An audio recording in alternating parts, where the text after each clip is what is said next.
नमस्कार मित्रांनो, पुन्हा एकदा आपल्या एके उलटा मोटिवेशन चॅनल मध्ये स्वागत करतो। माझे नाव विजय आहे। मी एका IT कंपनीमध्ये काम करतो। मी सध्या 28 वर्षाचा आहे। माझे शिक्षण IT मध्ये डिप्लोमा झाले होते। मी आता सुरत येथे राहतो। माझे लगीन होऊन 4 वर्षे झाली होती आणि माझी बायको प्रेग्नंट होती। त्यामुळे ती गावाला आहे। मी एकटाच असतो। तिला मी काही दिवसापूर्वीच नेऊन ठेवेल होत आणि माझे तसे कंपनीमधले खूप मित्र होते। त्यामुळे काही मित्र सिंगल होते आणि काही फॅमिली सोबत राहत होते। त्यामुळे मला जास्त वेळ मिळत नव्हता। मी थोडा दारू प्यायचा, पण गुपित आणि बायकोला नाही माहित। एक दिवस माझा मित्र सुरेश मला बोलला, काय रे विजय, आता एकटाच रूमवर असतोस का? मी बोललो, हो रे। आणि तो मला म्हणाला, चल आज आमच्या रूमवर सोबत बसू। आम्ही दोघे गेलो। तो UPचा होता आणि त्याचे नवीन लगीन झाले होते। त्यामुळे तो आपल्या बायकोला इकडेच घेऊन आला होता। मला त्याची बायको चांगलीच ओळखायची, कारण माझी बायको आणि त्याची पत्नी चांगल्या मैत्रिणी आहेत।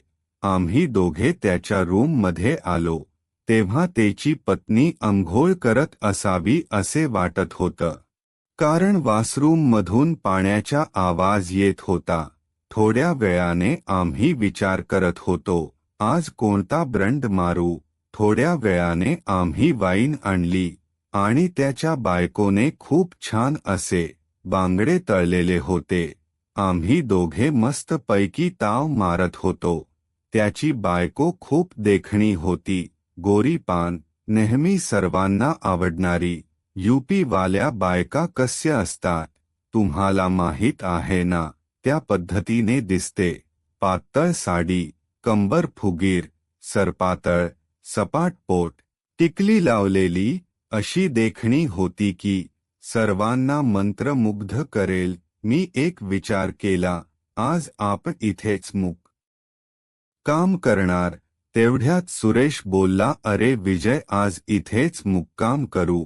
त्याची पत्नी माझ्याकडे पाहून थोडी हसली आणि म्हणाली, अरे त्याला जाऊ दे, घरी वहिनी वाट पाहत असेल। सुरेश बोलला, नाही, आज आम्ही इथेच मुक्काम करणार। नंतर ती गप्प बसली आणि मी पण काही नाही बोललो आणि आमचे पेन चालूच होते। आम्ही थोड्या वेळात पूर्ण माजून तयार झालो। आम्हाला कसेल भान नव्हतं। त्याची पत्नी खूप घाबरली होती, कारण मी सुरेशचा मित्र होता आणि तिची ओळख माझ्या बायकोशी होती। त्यामुळे मी तिच्याशी बोलत नाही। थोड्या वेळाने वाईनची बॉटल पूर्ण संपली आणि सुरेश बोलला, आता आम्हाला जेवायला दे। त्याच्या बायकोने आम्हाला दोघांना जेवण दिले। आम्ही दोघे जेवलो। सुरेश तर थोड जेवून झोपला आणि थोड्या वेळात मला पण खूप चढली आणि झोपलो। आम्ही दोघे झोपून गेलो। तशी मला थोडी सूध होती। त्यांची रूम छोटी होती, त्यामुळे झोपायला अडचण होत होती।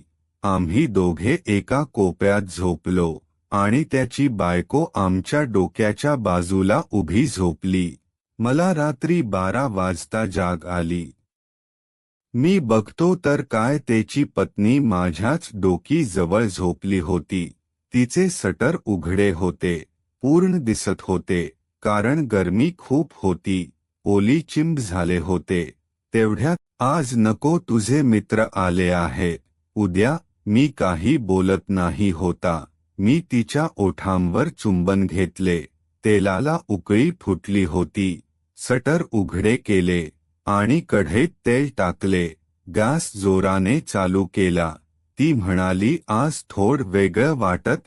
ती थोडी सहन करत होती, कारण दुःख झालं होतं। मी वेगवेगळे घेतले। नंतर मी झोपी गेलो।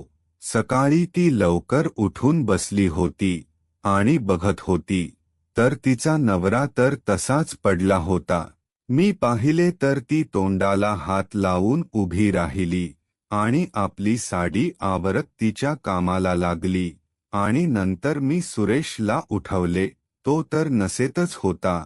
नंतर आम्ही दोघे फ्रेश झालो आणि मी चहा पिऊन घराकडे निघाला.